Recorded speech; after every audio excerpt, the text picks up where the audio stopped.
Sorry, I Oh, I accidentally saw. muted I myself. started watching it. I almost had a heart attack 3 minutes in. Oh man. Do we dare watch it? Yeah, I think it's fruitful. Okay.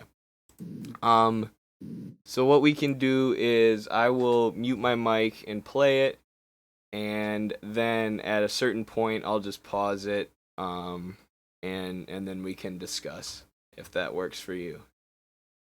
Do I need to mute my Um yeah, probably. Otherwise it'll probably come through on your mic. Yeah. Okay. So understanding Marxism series. Is that what we should watch? Okay, I guess we'll start with the first one. Just says Understanding Marxism series. Why does anyone still care about Marxism? Karl Marx has been dead for well over a century. Everywhere Marxism has been tried, Eddie, I think it you has left muted death and yourself. I think you muted yourself on the stream. Okay.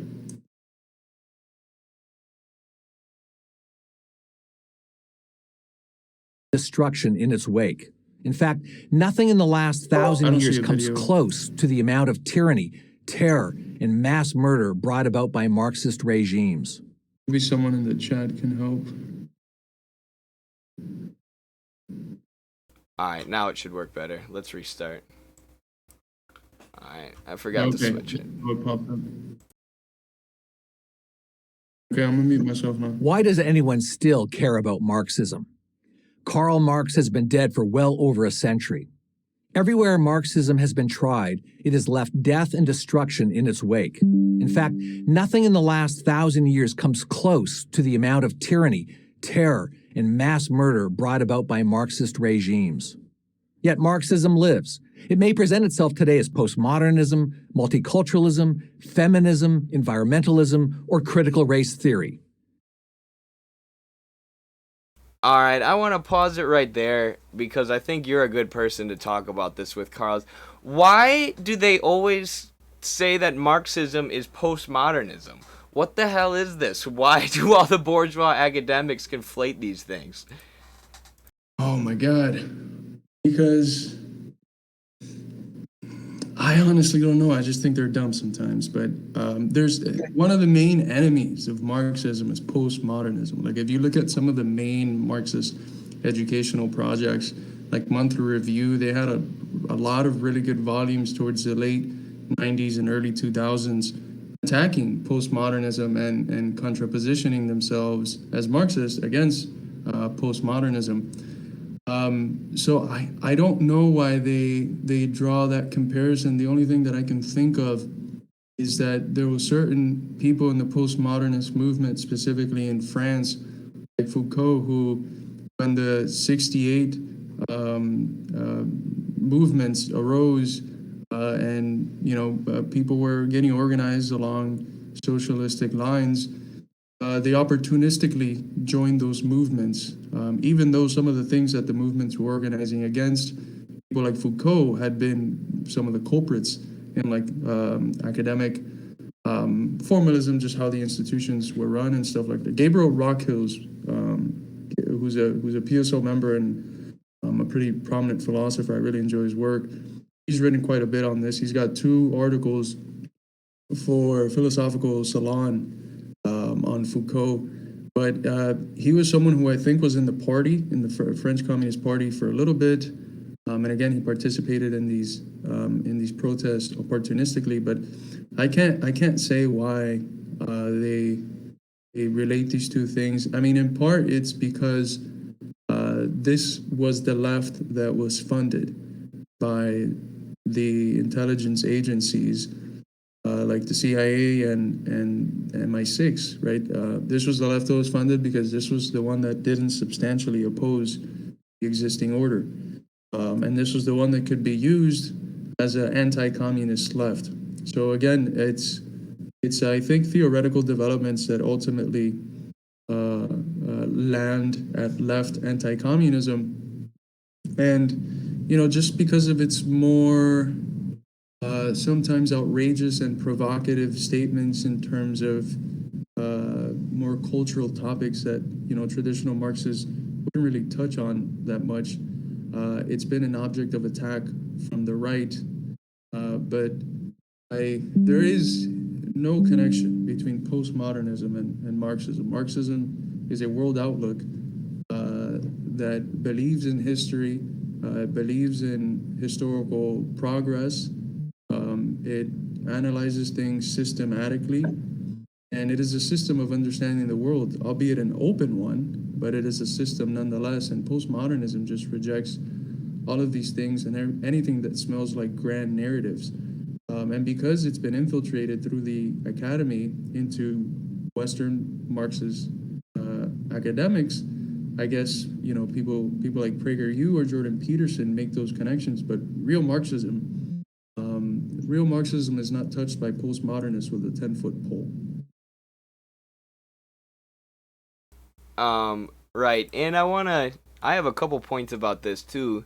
One, we've been reacting to a lot of PragerU's videos and their nonsense propaganda, and people always point out they have or Dennis Prager has this ethno-nationalist or sort of fascistic bent to him. So here, they're saying that Marxism, after demonizing Marxism so much, saying it's the worst thing ever, and it's been followed by death and destruction, they say Marxism may present itself as multiculturalism. As if, sort of to conflate multiculturalism as this idea that's brought death and destruction. So that's something that you'll see hinted at a lot in, these PragerU videos. Sometimes they hint at some really racist underlying ideas. But then also, we've been talking about the importance of Marxist vocabulary and Noah's, sort of Marxist terms series that he's been doing, and how we want to avoid using bourgeois sociology terms. So environmentalism is a good example. Environmentalism has been co-opted by capitalists. It's this sort of liberal thing, this idea of, if you recycle, you can save the earth, when in reality we know we need to transition ourselves off fossil fuels on a mass scale, and it's going to take a mass mobilization to do so. And it's something that we call eco-socialism, and China is leading the way and moving a lot of their cities towards becoming eco-cities and developing these high-speed rail systems that are allowing for less transportation via cars and less polluting. So it's much different than, just liberal environmentalism. Noah, I know, has written on maybe it was something else, or one of our other writers has written on critical race theory and how it differs from Marxism. But that's why it's important to distinguish between these concepts as well, because people try and right-wingers and bad actors like PragerU will try and conflate Marxism with stuff that it's not. Paul So is our staff writer. He wrote an article. I forget the title, but it does a really good systematic juxtaposition of Marxism and critical race theory, and shows that first of all, such a thing as critical race theory it's hard to pin down because there's different schools. There's an idealist and a more materialist school. The materialist one is a little bit closer to Marxism, but either way, both are in essence contradictory to Marxism, and I think he shows that quite well in the article we published. Environmentalism, I think that's probably environmentalism and feminism, I think, is probably the closest ones to, not really Marxism, but with feminism, you have to make the distinction. Rev Left Radio has a really good podcast with Bridget O'Quillan, where they distinguish between radical feminism, liberal feminism, and proletarian feminism. So it's you can't, conflate the two like PragerU tries to, but, of course their job isn't to actually tell you what Marxism is. Their job is to teach you that Marxism is evil, or, if they can't do that, confuse your understanding of what it even means. So. And one of the things that I want to note, just because it goes back to another harmful tendency, which is the anti-reading tendency. Don't read theory. That it's more prominent in TikTok or something, and I think parts of Twitter as well. But if you don't read theory and if you don't understand Marxist theory in a systematic manner, which you can, I'm sorry, you can only do it if you're reading the text. You know, just watching Midwestern Marx videos is not enough. You know, we seek to help, but we're not enough. Read the actual books. If you don't do that, how do you, one, debate against PragerU, which is the sort of easier animal to beat, but how do you beat like the folks who are making the sorts of associations with some of these things that they're connecting to Marxism in the name of creating what someone here very nicely, effusive stoicism, called a compatible left? You know, how do you argue against that if you're not with the strongest instrument that history has given mankind for understanding the world, if you're not with dialectical materialism in your hand? So always read. I guess that's always a point we somehow. I mean, that's always a good point to make, and I'm sorry I had to introduce you to the anti-reading debate. I couldn't believe it was a real debate when I first stumbled into it either. I'm like, didn't you guys watch Reading Rainbow as kids? But I digress. All right, let's jump back into the video here. We only got 30 seconds in before we started getting angry. But it's still Marxism. So, there must be good reasons why it has endured, even flourished in the face of unremitting failure. Say what you will about Marx the economist. He was a master psychologist. He recognized that there are many people in every society who are motivated by envy and resentment. Marx speaks directly to them. He tells them that their responsibility for the misery in their lives belongs to the capitalist system. If we can just get rid of that, he promises, we can eliminate poverty, inequality, exploitation, class conflict, war, and alienation. Not a bad list if you're looking to start a revolution. But there's more. Marxism assures us that this socialist utopia is close at hand, available to all, not in some distant future or in the next life, but here and now. So I always feel compelled to stop when we're reacting to these videos. I don't have to stop it every time they say socialism has failed, right, and explain to you guys that the first 10 years of China under communism was the fastest increase in life expectancy ever in human history.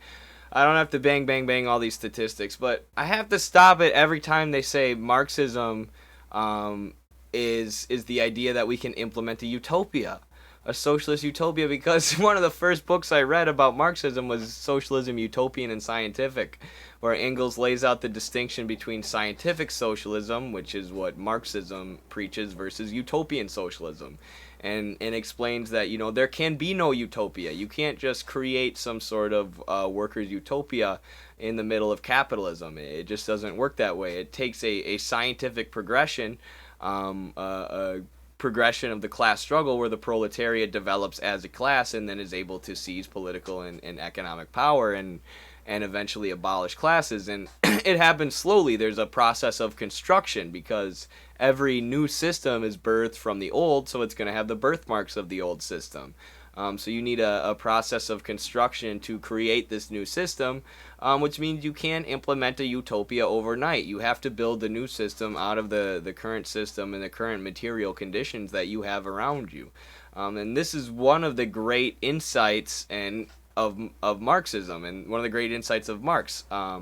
So it's just infuriating to no end when these people talk about utopia or the heaven on earth that Marx never ever preached once.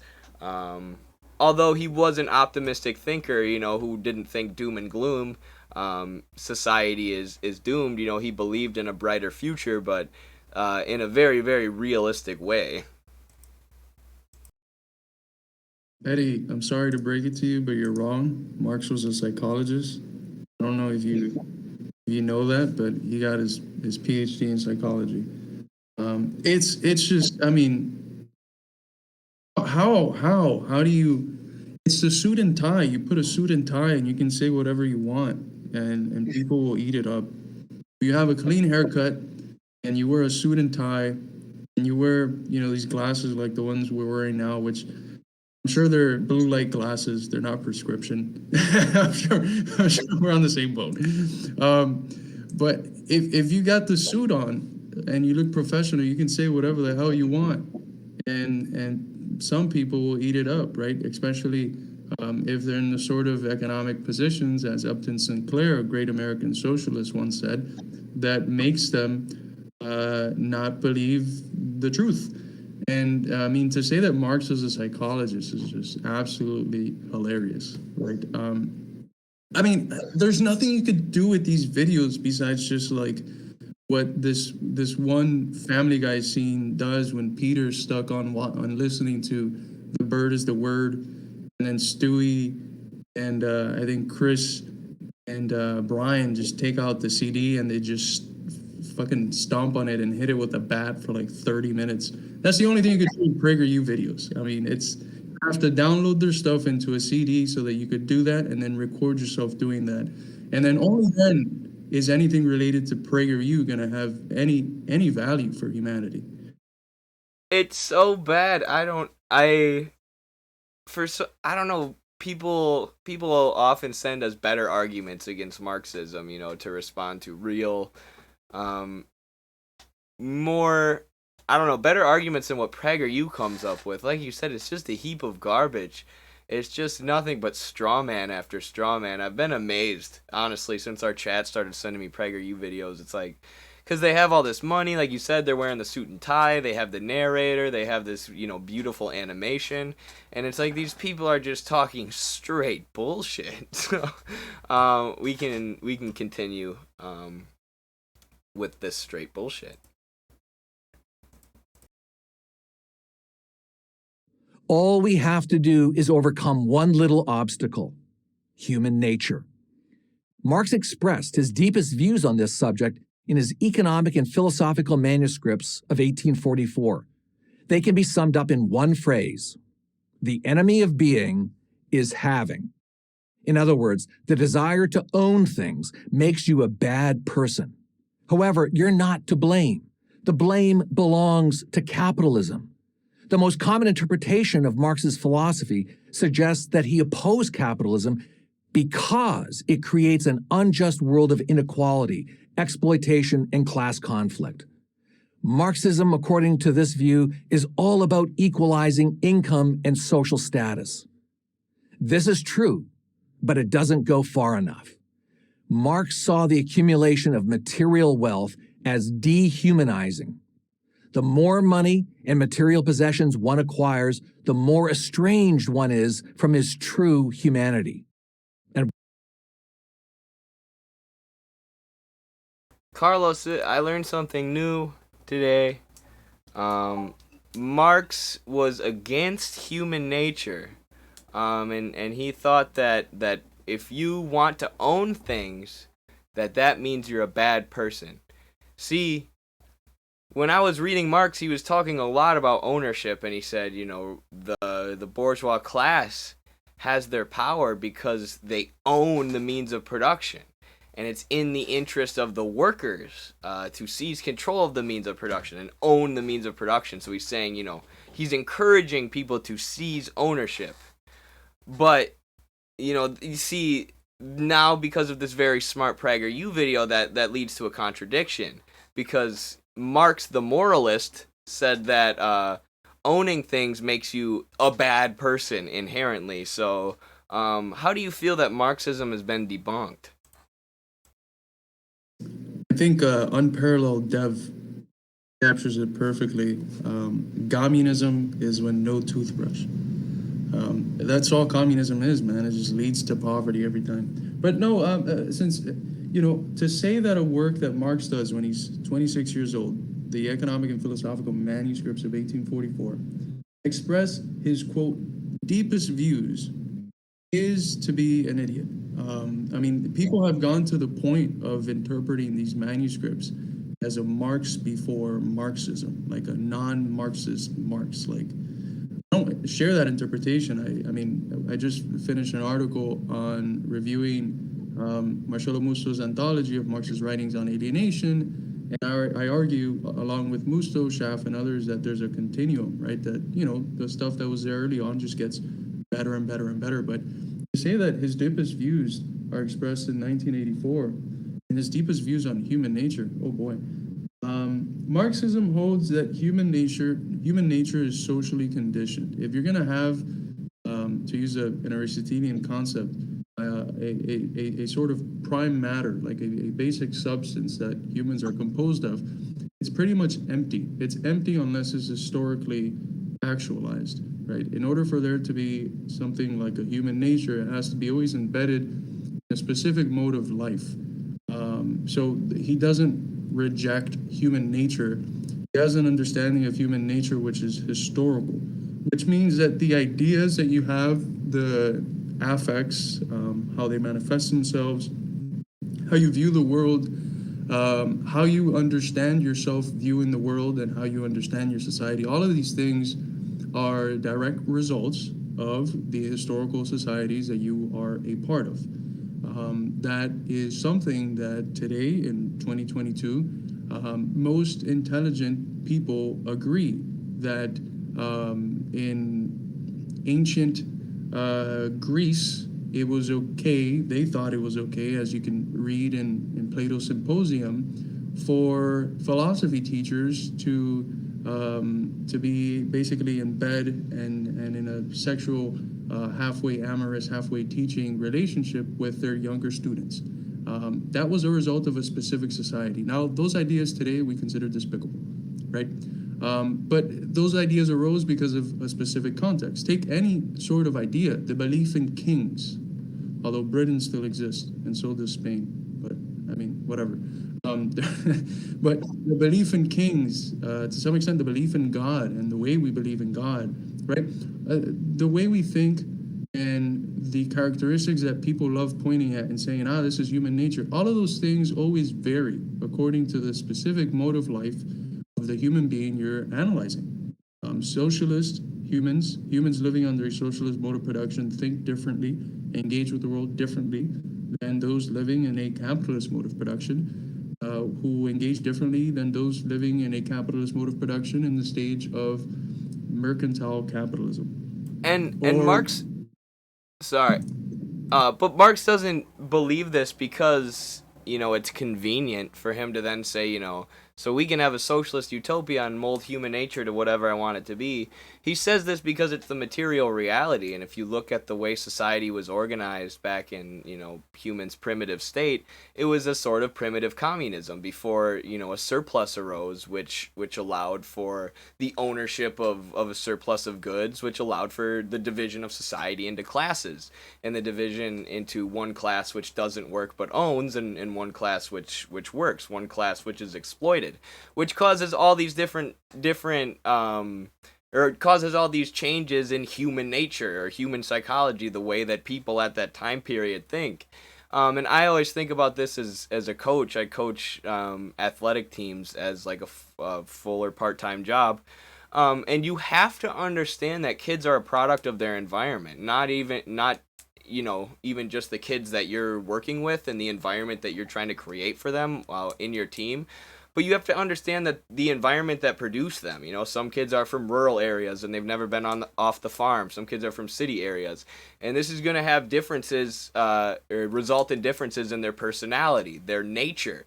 So it's not that Marx is inventing this idea that human nature is malleable. It's that this is what's been seen throughout reality. And then, like you were saying today, Carlos, pretty much everyone acknowledges that, we are a product of our environment. Nature versus nurture is the classic debate, and, your genetics and genetic makeup and stuff like that might have something to do with it, but largely people are a product of their environment, and human nature is a product of your historical and material conditions. And, in the study of psychology, since we're talking about Marx, the great psychologist, they study the development of children and different marking points or checkpoints or whatever you call it, milestones in the development of children. And for years they didn't know what a child or person's development would be like if they had no environment, if they had no people around them to communicate with and raise them. But eventually, sadly, they found a girl who her dad had just kept her in an attic for like 24 years and just, kept her alive by feeding and giving her water. It was horrible abuse. And they gave this girl the best medical attention in the world, the best developmental psychologist in the world to try and, develop their intellect. And it didn't work. They just couldn't develop any human relations or communicate, and the person died like 4 years later. So without an environment, there is no human nature. Human nature comes from the material conditions that we exist in. And if you deny that, I feel like you're just being an idealist, or you're just being like, I'm built different. I don't, I'm not shaped by my environment. I'm just the way I am because I said so. I'm built different. That's funny.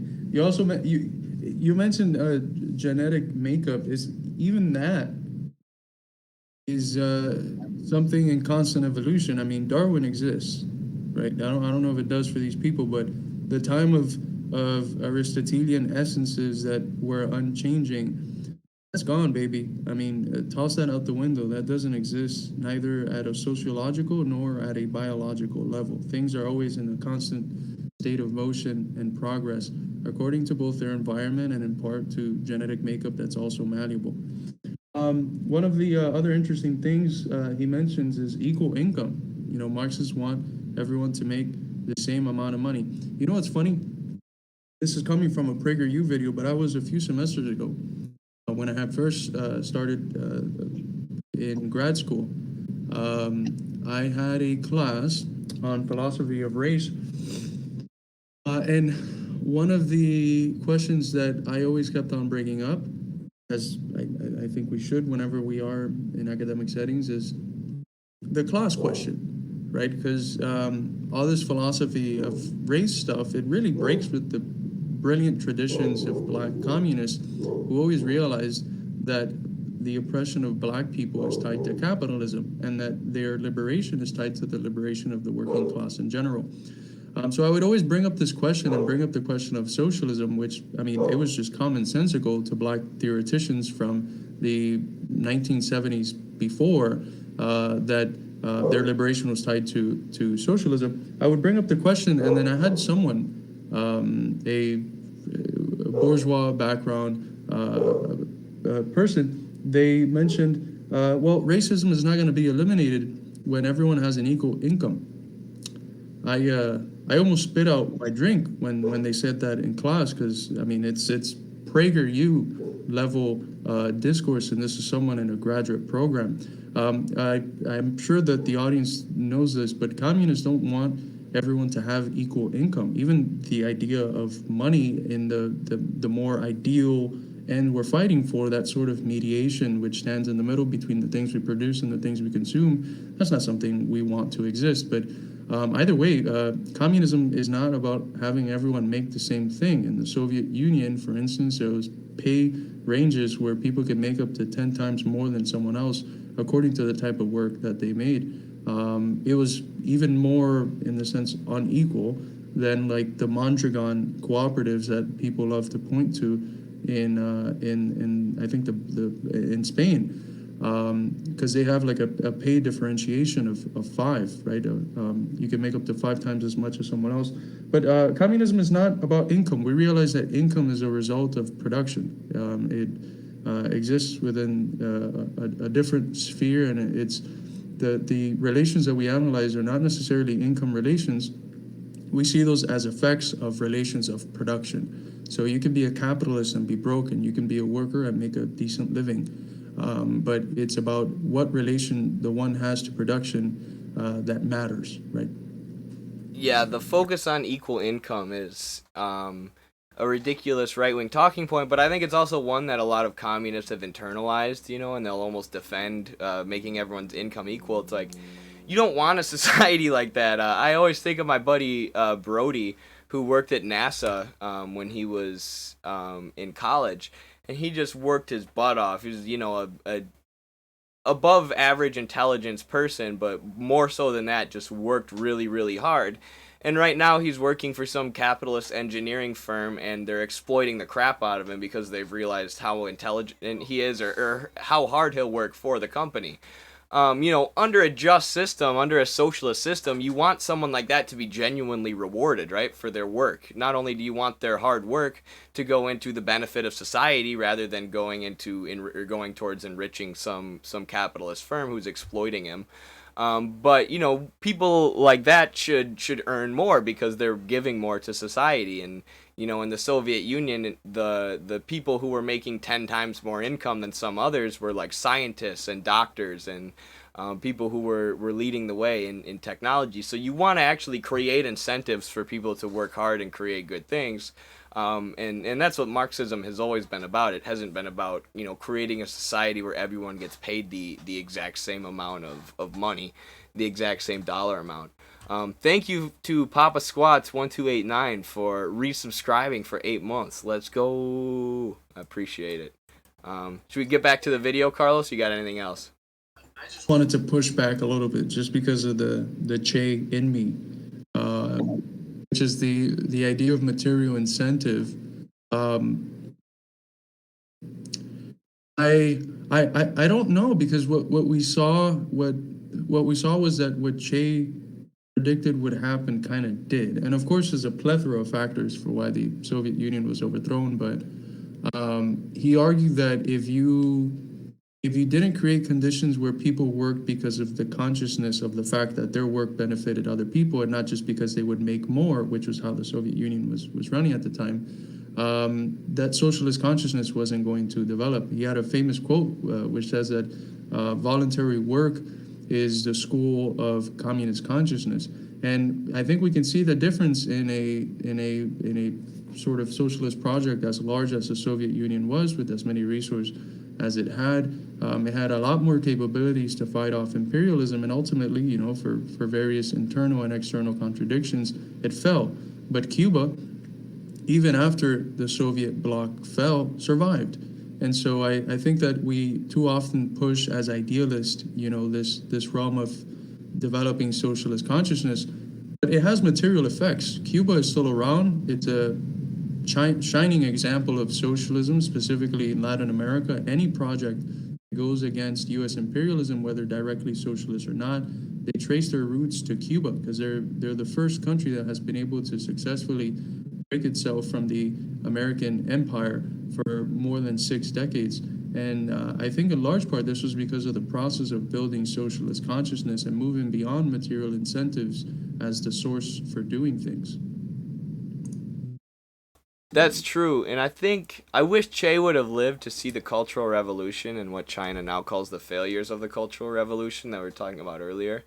Because in his writings, I do sense, some sort of, or a sense of like ultra-leftism. He was really insistent on Cuba having a cultural revolution and that being more important than trading with the USSR and selling sugar to the USSR. And Fidel, seemed to be more of a pragmatist, and they actually started butting heads a little bit there before Che left. So I think Che was a bit of an ultra in certain ways, but I also think, he captured a lot of what was good about Mao's ideas of cultural revolution and uniting the proletariat. And I know one thing I've heard from people in the Soviet Union is they say the reason the Soviet Union lasted so long is because people had a pretty good life materially, yes, but more so it was this collective idea that they were leading the world to a new future, right? The working class really had an idea that they were building something special, and that they were going to lead the rest of the world to a brighter future without war and poverty and all the effects of class society. So, and we've talked a lot about Che's, socialist ethic and stuff like that. So, yeah, I agree. We criticize it as idealists sometimes, but the development of socialist consciousness is a good thing. And yeah, I think it's. I mean, I was saying, that under socialism we'll have, directly material incentives. These certain jobs will make more.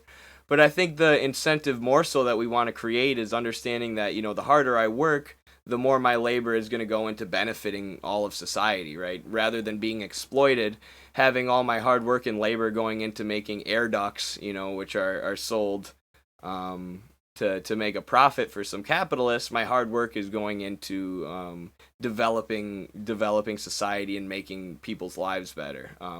which is, part of alienation. That's part of what's robbed for you or from you in capitalist production. So great point there, Carlos. Ready to head back to the video now? Sir. What was that? In the philosopher's socialist paradise, one gets to eat, drink, and go to the theater free of charge and without having to earn a living. Best of all, you get to do it without the guilt of being a moocher. All you have to do is enjoy yourself. Or, as Marx put it, you can do one thing today and another tomorrow. Hunt in the morning, fish in the afternoon, and rear cattle in the evening. Yes, rear cattle in the evening. That's how in touch Marx was with reality. But who cleans out the sewers, does the dirty jobs that keep a society functioning? Ironically, in the evil capitalist society, the sewer cleaner freely chooses to take on his job. In the socialist paradise, coercion is almost always required.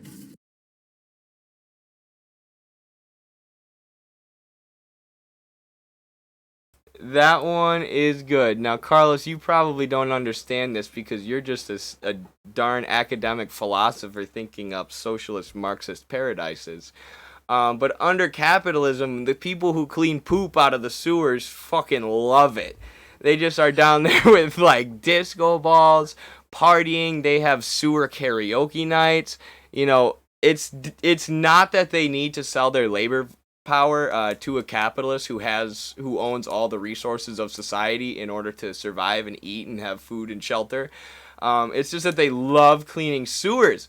But under socialism, if you gave those people protections, if you gave them health care, if you made it so that they have a shorter work week and they don't have to spend so much time cleaning poop, that would be coercion and that would be forcing them to clean poop. So that's the difference between socialism and capitalism. I'm so grateful for you explaining that, because I didn't know that, and I have to incorporate that into my theoretical outlook, because I really missed out on that one. But no, this perpetuates a myth which has never really been true, which is the freedom of election. I think it was Richard Wolff who used this metaphor. The freedom amounts to, do you want to get shot or do you want to get stabbed? It's that sort of giving you a choice. Giving you a choice. Come on. It's your choice, right? You get to get shot or you get to get stabbed. That's what the choice under capitalism amounts to. It's work, sell yourself to the point where the most uniquely human activity becomes something that you do in order to live outside of that. Life for you starts when you're done working. Go into that condition or starve and die. Those are the two options, unless you're one of the leeches of the world which owns the places where everyone else is forced to work. If you're a parasitic class, and you don't have to make that decision. And in that sense, I guess the capitalists are not free, right? They don't have that option, that liberating option between the getting stabbed and getting shot, right? The working class does, but yeah. And there's so much capitalist projection, in their criticisms of socialism, like saying that under socialism everyone's a moocher and you don't have to do anything, but you can feel like a moocher and you can, develop yourself culturally and enjoy the arts and play sports and do all these things without feeling like a moocher. It's like, what the hell is a capitalist? It's somebody who doesn't work, somebody who doesn't do any of the hard work like cleaning the poop out of the sewers that needs to be done, yet, they have all this wealth and all this time to develop themselves intellectually and culturally and whatever else. But, there's this constant sort of psychology of the capitalists and these folks like Dennis Prager where they know that they're moochers. They know that they're parasites. So they try and, project that onto anyone else and project that onto anyone advocating for socialism. It's been well documented that the Koch brothers, these oil oligarchs who inherited all their wealth from their father in the U.S. and some of the main political donors in the American political establishment, conservative donors, but they have an obsession with Ayn Rand. Because if you believe Ayn Rand's philosophy, then their conscience is clear. Because Ayn Rand says, do whatever ever benefits you the most, be as selfish as possible, and that's what's good for society. And only that nonsensical, ludicrous philosophy can justify the kind of lifestyle that these capitalists live. So, it's a constant effort on their part to act like you're the moochers, the socialists are the moochers, the people who want to take my wealth that I worked hard for, they're the moochers, as I'm golfing at my country club with a bunch of servants or a bunch of kids I'm paying under $15 an hour, wiping my ass for me. Yeah, I don't know. Anything else to say about that, Carlos, or can we jump back? We're not making it very far through this video. We keep pausing it and going on rants, but... Yeah, no, we could keep going. I think we've hammered it out enough. Marx never bothered with such messy details. He left that to others. Unfortunately, those others always turn out to be megalomaniacs, like Lenin, Stalin, Mao, Castro, Pol Pot, and Hugo Chavez. They were the ones who brought Marx to life and in the process caused tens of millions to suffer and die. Contrary to Marx's claims, work freely chosen brings both money and dignity. Furthermore, most people work best when they pursue their own self-interest, an idea Marx despised. To him, self-interest turns everyone into Ebenezer Scrooge, greedy, grasping, and unfeeling. Not only is money, that is capital, inherently corrupting, but the acquisition of it can't be done honestly or fairly. The rich got rich by exploiting the worker. For Marx, there's no other possible explanation. For many today, there is no other possible explanation. For these people, Marx offers a philosophical justification for their anger, even their rage. From generation to generation, the formula never varies. Only by bringing the privileged down can the underprivileged be brought up. The venom that pours out of Marx's pen stems ultimately from the fact that reality wouldn't conform to his worldview. It never seems to have occurred to him that people are complex beings with different talents, ambitions, and desires. It may be more accurate to say he didn't care. If people wouldn't conform to his worldview voluntarily, then the state would just have to use other methods of persuasion, like murder and terror. It all made sense to the philosopher as he toiled away in a corner of the British Museum or in his squalid London apartment. What is astonishing is that millions came to believe him. What is tragic is that millions more suffered and died because they did. What is scary is that millions continue to believe. I'm Brad Thompson, professor of political science at Clemson University for Prager University.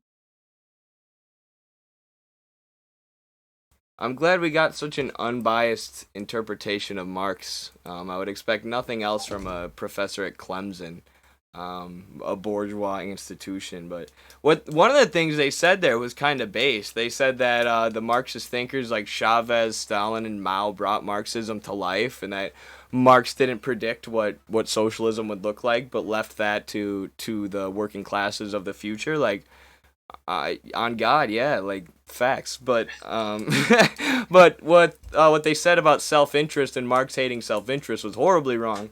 Of course, he thought that class conflict was waged because of the conflicting material interests of the capitalist class versus the working class, and all that the working class has to do is organize and fight in their own self-interests, and then they can bring about the abolition of classes. But because these two classes are diametrically opposed within the system that is capitalism, the working class fighting in their own interests will be to the detriment of the ruling class, of the bourgeoisie, because exploitation is not something that Marx imagined when he was writing in a library. Exploitation is something that's very real, it's material, and it's something that happens on a daily basis. When you're in the workplace, you are being exploited. And exploitation can be measured because it's a material thing, it's a quantitative thing. So Prager, you got that wrong as well. And yeah, it goes back to what I was saying before, there's always this underlying psychology with these bourgeois ideologues where they know they're exploiting people, where they know they're moochers, and they're saying, you know, Marx gives philosophical justification to people's rage, to people's anger. And that's what they're so scared of, because people's rage and anger can be philosophically justified. Like I said, it comes down to their exploitation, you know, and things that stem from that exploitation, like the accumulation of capital and imperialism and other things that Marx analyzed in great detail. Yeah, I don't know. I guess that's all I have to say. But yeah, Marx did not hate self-interest. He was advocating for workers to fight in their own self-interest, and when their own self-interest is achieved, that's when we can create a new kind of society. Absolutely, and I mean, you said it excellently, and these people's understanding of the individual, which grounds their understanding of what self-interest is already as an individual divorced from society. So you already have, again, some of these historical biases. Like only in the bourgeois epoch does the question of the antagonism, the antinomy between the individual and society arise, right? That's his conception of the individual. But like you said, I mean, of course, self-interest plays a very central part in the movement towards socialism. The first step in class consciousness is realizing you have a self-interest in the struggle of the working class as an organized class, right? And just even at a more, I guess, Marxologist level, there's letters that Engels sends in the 40s, right around the time that they're composing what we call now the German ideology, which recent research shows that it was never a book. You know, it was never a book project. It was a journal that they were doing, that they compiled some articles and sent it in, and it was rejected for publication because of the time. But anyways, at that time, 45, 46, Engels sends a letter to Marx about Saint Simon, the individualist anarchist's book, The Ego and Its Own. And he says, you know what, I think that this philosophy of self-interest and individualism ultimately feeds into communism, because people will realize, if they're actually smart, self-interested people, that their interest is tied to, if they're a worker at least, their interest is tied to the working class as a whole, and that their interest is tied in general to the well-being of all people, right? That if you already start from a division in which some people benefit, others don't, right? Engels thought that self-interest was going to be central in the sort of preaching of communism. But, you know, there's a paradox in capitalism. In its ideology and its material production. On the ideological level, it brings forth individualism in a new form that had never before been seen. And in certain cases, you know, like Ayn Rand and some of these other ideologues, the sort of individualism is just a very crude individualism. But on the other hand, in terms of production, the mass of people who work for a living, they are completely negated of their status as individuals. Why? Because the process of capitalist production homogenizes, that means it makes the same qualitatively different types of work. The work that you do to make a shoe, the work that you do to make a shirt, the work that you do to make an oil rig, all of those different types of work become homogenized. They're considered as the same. They're only differentiated on the basis of quantity. And what is that specific understanding of quantity? Well, it's the socially necessary labor time. And so capitalism already destroys, by the very process of production, individuality. Destroys individuality. What matters is socially necessary labor time in the process of value formation. And so, I mean, it takes the most uniquely human activity, which is being able to consciously work socially, creatively on nature, so that you can create objects, not just for need, but for aesthetic enjoyment. This is something uniquely human. It takes that and it just completely destroys it, and it makes people's lives such as this activity becomes something you have to do so that you can live. I have to work because I have to pay all these other things so that I can live. And so what's humans' unique capacity, what Marx calls their life activity, is reduced to a means of living. A means of living. We even use the term means of subsistence. And this is horrific because then life begins when work ends. And on the other hand, what Marx is trying to say communism is going to be like, work is going to regain its character of being a creative human expression in which mental and physical labor are combined, in which we see the unity of Homo faber and Homo sapien, and in which individuals will be actually able to express themselves as individuals in a way that is completely compatible with community, and where real freedom, the kingdom of freedom, will be achieved only when we get to a point where there's so much abundance and there's so little necessary work to do that the work that we will be doing will be voluntary, and it'll be work that is tied to the flourishing of the individual and the community as a whole. Yes, that was beautifully said. And I want to point people, there's been a couple times where I've wanted to bring this up during a stream and I haven't gotten a chance to, but it's like chapter 14 or 15 of Capital Volume 1, but it's just called Cooperation. And Marx, before this, is talking about commodity circulation or how the commodity is produced, and laying or defining certain terms like labor time and necessary labor time, things like this. But then he pauses to talk about the progression of humans' cooperation in labor over time. So, originally we had these primitive communities where, things were produced just based on what the society needed. And then after a while, there was a surplus that was created after humans could store goods. And then you had the development of manufacturing and these small artisan shops, or these artisan factories, which were just like mini factories or guilds where, you had certain people who would produce a certain commodity and only they knew how to produce that commodity, and they would keep the guild's secrets within the guild. But then as capitalism comes about and large-scale industry comes about, cooperation is done in these giant factories. You have all of a sudden the labor process, which is becoming more and more simplified, where people are brought together under one roof, under a giant factory. So it creates the possibility for socialism, really. It creates, cooperative work, but at the same time, it totally divorces mental from physical labor. So I just recommend people go read that chapter. It's been a while since I've read it. I wish I had read it more recently so I could talk about it. But it's a good chapter for sort of understanding what Carlos was talking about there with how cooperation and labor happens under capitalism, and then how mental labor is divorced from physical labor, I think, as well. That's one of those brilliant chapters wherein you see the mature version of Marx's theory of alienation and the conquering of living labor by dead labor, right? That sort of inversion that occurs when it's no longer the case that humans use the machines, but that the machines use humans as mere appendages of their process. And when the worker shows up at the factory, it feels like everything was already there and he's just another appendage. So yeah, I